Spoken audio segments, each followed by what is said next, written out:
औद्योग क्षेत्राला मोठा booster, 40,000 plus रोजगारांचा नवा डेप राज्याला मिळणार औद्योगिक गती, याबद्दल जाणूया बुलेटिनच्या पहिल्या बातमीमध्ये. दुसरीकडे डोनाल्ड ट्रम्प यांचा भारतावर आणखी एक प्रहार, H1B व्हिसाच्या शुल्कात मोठी वाढ, नोकऱ्यांची संख्या घटणार, याबद्दल जाणूया बुलेटिनच्या दुसऱ्या बातमीमध्ये.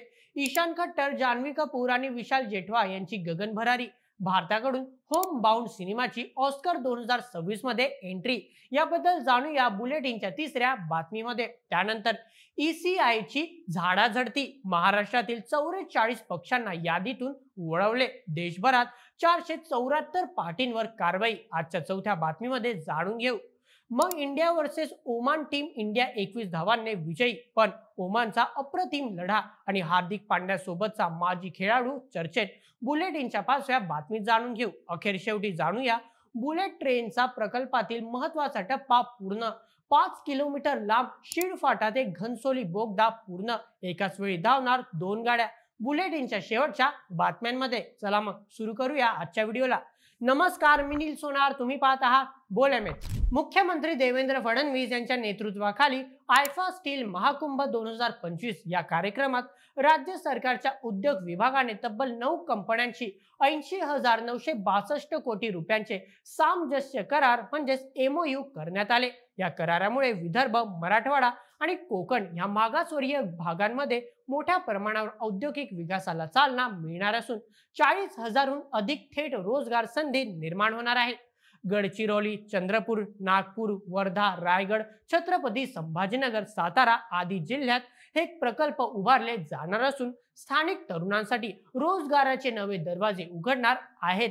मुख्यमंत्र्यांनी यावेळी महत्त्वपूर्ण घोषणा केली की 2030 पर्यंत महाराष्ट्रात वीज निर्मितीचा 58% हिस्सा अक्षय ऊर्जेतून म्हणजेच सौर आणि पवन ऊर्जामधून मिळणार आहे. याशिवाय 2026 पासून शेतकऱ्यांना 16,000 मेगावॅट वीज सौर ऊर्जेद्वारे उपलब्ध करून दिली जाईल. त्यामुळे सबसिडीचा भार कमी होऊन पुढील 5 वर्षात उद्योगांसाठी वीज दर दरवर्षी स्वस्त होईल, असा विश्वास फडणवीस यांनी व्यक्त केला. ही पायरी राज्यातील औद्योगिक क्षेत्रात आर्थिकदृष्ट्या सक्षम करण्यासाठी महत्त्वाची मानली जात आहे. आता जरा आंतरराष्ट्रीय बातमीकडे वळूया आणि जाणूया डोनाल्ड ट्रम्प यांचा H1B व्हिसावरील मोठ्या निर्णयाबद्दल आजच्या दुसऱ्या बातमीमध्ये.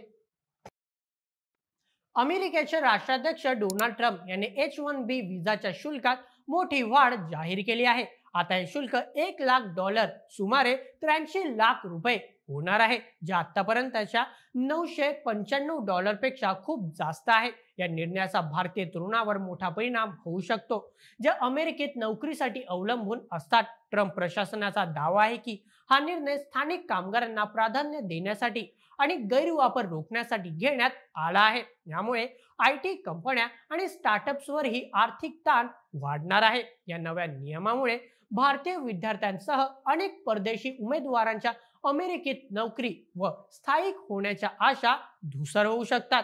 विशेषतः मध्यवर्गीय उमेदवारांसाठी हा मोठा आर्थिक अडथळा ठरू शकतो. कंपन्यांना देखील याचा परिणाम भोगावा लागणार आहे, कारण त्यांना आता स्थानिक कर्मचाऱ्यांकडेच अधिक लक्ष द्यावं लागणार आहे. तर अमेरिकेतील स्वप्नांची भूमी हे स्वप्न पुढील काळात अधिक महागडं आणि मर्यादित होणार आहे, असं चित्र सध्या तरी उभं राहत आहे. आता जरा मनोरंजनाकडे वळूया आणि जाणूया होम बाउंड या सिनेमाची ऑस्कर 2026 मध्ये एंट्री बद्दल आजच्या तिसऱ्या बातमीमध्ये. नीरज गायवान दिग्दर्शित होम बाउंड या चित्रपटाची 2026च्या ऑस्कर पुरस्कारासाठी भारताकडून निवड झाली आहे. ईशान खट्टर, जान्हवी कपूर आणि विशाल जेठवा यांच्या मुख्य भूमिका असलेला हा चित्रपट धर्मा प्रोडक्शन्स आणि करण जोहर यांच्या सहयोगाने बनवण्यात आला आहे. 2025च्या कान्स फिल्म फेस्टिवलमध्ये अनसर्टन रिगार्ड विभागात प्रीमियर झालेल्या या सिनेमाला 9 मिनिटांचं स्टँडिंग ओवेशन मिळालं, तर टोरंटो फिल्म फेस्टिवलमध्ये दुसरा रनर अप पुरस्कार मिळाला. टेकिंग अमृत होमवर आधारित कथा, जातीय धार्मिक भेदभाव आणि लॉकडाऊन मधील स्थलांतरित कामगारांचा संघर्ष दाखवणारा हा चित्रपट 26 सप्टेंबरला भारतात रिलीज होणार आहे. मार्टिन स्कॉर्सेसीने या सिनेमाचं कौतुक केलं असून तो आंतरराष्ट्रीय पातळीवर भारताच्या सिनेमाचा नवा चेहरा बनू शकतो. भारतासाठी खरोखरच ही फार गर्वाची गोष्ट आहे. आता जरा ईसीआयच्या वादाबद्दल जाणूया आजच्या चौथ्या बातमीमध्ये.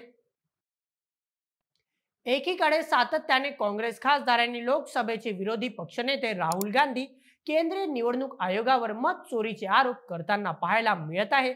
असे असताना दुसरीकडे केंद्रीय निवडणूक आयोगाने झाडाझडतीला सुरुवात केली आहे. निवडणूक आयोगाने म्हणजेच ईसीने शुक्रवारी एका निवेदनात सांगितले की गेल्या 6 वर्षात निवडणूक न लढवल्यासह विविध निकषांचे उल्लंघन केल्याबद्दल त्यांनी 474 नोंदणीकृत अमान्यता प्राप्त राजकीय पक्षांना यादीतून काढून टाकले आहे. या प्रक्रियेच्या पहिल्या टप्प्यात निवडणूक आयोगाने 9 ऑगस्ट रोजी 334 नोंदणीकृत अमान्य प्राप्त राजकीय पक्षांना RUPPS यादीतून काढून टाकले होते. हे पाऊल निवडणूक प्रक्रियेत पारदर्शकता आणण्यासाठी उचलण्यात आले असले तरी काँग्रेस नेते राहुल गांधी यांनी आयोगावर गंभीर आरोप केले आहेत. त्यांनी मतचोरी आणि एक मत एक व्यक्ती या तत्वाचे पालन न होण्याचे मुद्दे उपस्थित करत आयोगाच्या स्वायत्तेवर प्रश्नचिन्ह उपस्थित केले आहेत. महाराष्ट्रात जिथे काँग्रेसचा पारंपरिक प्रभाव होता आणि शिवसेना भाजप यांचा फूट झाल्याने नवीन राजकीय समीकरणे तयार झाली, तिथे 44 पक्षांचा बहिष्कार हा बदलाचाच भाग आहे. आता या निर्णयाचे राजकीय पक्ष आणि मतदारांवर काय परिणाम होणार याकडे सर्वांचे लक्ष लागलेले आहे. आता जरा इंडिया वर्सेस ओमान सामन्याबद्दल जाणूया आजच्या 5व्या बातमीमध्ये. एशिया कप 2025च्या लीग स्टेजमध्ये भारताने ओमानवर 21 धावांनी विजय मिळवत तिसऱ्या विजयासह सुपर 4 साठी मजल मारली. पण हा सामना अपेक्षेपेक्षा चुरशीचा ठरला. भारताने 8 गड्यांच्या मोबदल्यात 188 धावा घेतल्या, ज्यात संजू सॅमसनने 56 धावांची खेळी केली. मात्र कर्णधार सूर्यकुमार यादवने स्वतः फलंदाजी न करता संघातील इतर खेळाडूंना संधी दिली. दुसरीकडे ओमानने आमिर कलीम 64 धावा आणि हमद मिझरा 51 धावा यांच्या स्फोटक खेळीने 20 षटकात 167 वर 4 धावा घेतल्या. यात खास गोष्ट म्हणजे ओमान संघात भारतीय वंशाचे 5 खेळाडू, ज्यापैकी जितेन रामनंदी यांनी एकेकाळी गुजरातमध्ये हार्दिक पांड्यासोबत क्रिकेट खेळले होते. जितेनने या सामन्यात 4 षटकात 2 विकेट घेत 33 धावा दिल्या. या विजयासह भारताने सुपर 4 साठी मजबूत तयारी केली असली तरी ओमानचा हा लढा क्रिकेट प्रेमींसाठी आश्चर्यकारक ठरला आहे. आता शेवटच्या बातमीमध्ये जाणूया मुंबई अहमदाबाद बुलेट ट्रेन प्रकल्पाबद्दल. मुंबई अहमदाबाद बुलेट ट्रेन प्रकल्पात आज म्हणजे 20 सप्टेंबर 2025 रोजी महत्वाचा टप्पा पूर्ण झाला आहे. 4.881 किलोमीटर लांबीचा शीळ फाटा ते घनसोली बोगदा, ज्यामध्ये 7 किलोमीटर समुद्राखालील मार्ग म्हणजे ठाणे खाडी समाविष्ट आहे, यशस्वीरित्या पूर्ण झाला. हा NATM तंत्रज्ञानाने बांधलेला बोगदा एकाच वेळी 2 ट्रेन धावू शकतील इतका रुंद म्हणजे 12.6 मीटरचा आहे. 21 किलोमीटरच्या भूमिगत मार्गाचा हा भाग असून नियंत्रणित ब्लास्टिंग आणि प्रगत मॉनिटरिंग यामुळे सुरक्षितता सुनिश्चित झाली. गेल्या काही वर्षात शेतकरी आंदोलन आणि जमीन संपादनात विलंबनामुळे उशीर झाला असला तरी 321 किलोमीटर व्हायडक्ट आणि 398 किलोमीटर पायर पूर्ण झाले असून प्रकल्प 2027 पर्यंत पूर्ण होण्याची अपेक्षा आहे. रेल्वे मंत्री अश्विनी वैष्णव यांच्या उपस्थितीत हा टप्पा साजरा होत आहे. तर मित्रांनो, ह्या होत्या आजच्या महत्त्वाच्या बातम्या. तुमचे काय मत आजच्या बुलेटिनवर? आम्हाला तुमचे मत कमेंटमध्ये नक्की कळवा. आणि हो, अशाच व्हिडिओज करिता सबस्क्राईब करायला विसरू नका बोल्ड MH या आपल्या YouTube चॅनलला. धन्यवाद.